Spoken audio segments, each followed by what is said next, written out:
આબુ તીર્થરામે અને બીજા બધા સંતોએ ભેગા થઈને જૂઠા વચન સંભળાવે અને ભક્તિ કરાવે. તો પ્રિય સજ્જનો, અમારે શું અમલનું હોય? સનાતન ધર્મ. સનાતન ધર્મ અમારો શું કહે રહ્યો એ અમારે શું કરવું? સનાતન ધર્મ કહે રહ્યો કે મને હાસ બોલવું. હાસ બોલીએથી અમારો હૃદય, અમારું મન, અમારું શરીર પવિત્ર થાય.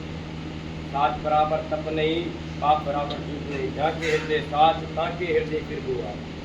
हास रहे कोई भी लोग धर्म नहीं बोला. हास बोलो तो तुम्हें धर्म में आ गए.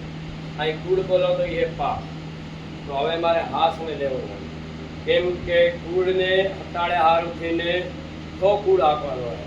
એ હાસ બોલેથી હંધાઈ કૂડ રહી નાખી. તો પ્રિય સજ્જનો, અમે મહાન દેશમાં ભારતમાં આવ્યા છીએ. અહીંયા કાંઈનું કાંઈ, કેમ કે અમારો સમાજ જે રહ્યો એ અમને અફસોસ થાય કે અમારા છોકરા જે સુધાર્યા હારું થઈને પ્રથમ તો અમે જે આ મોટા લઈ રહ્યા એ પાવો નહીં, ધર્મનું પાવો. હવે આજ મહિનામાં એક સત્સંગ છે, બાકી તૂટીથી જાય સત્સંગ તમારે પોતાને ઘરે કરવો.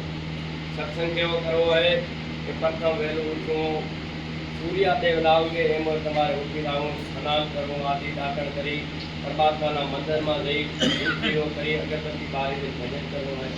અને પોતાના નાનકા નાનકા છોકરા રહ્યા એનાને ઉપદેશ થયો કે ભાઈ ધર્મ શું હોય, અમારું કર્તવ્ય શું હોય, અમે કીએ પાસે રસ્તો લઈ જાય.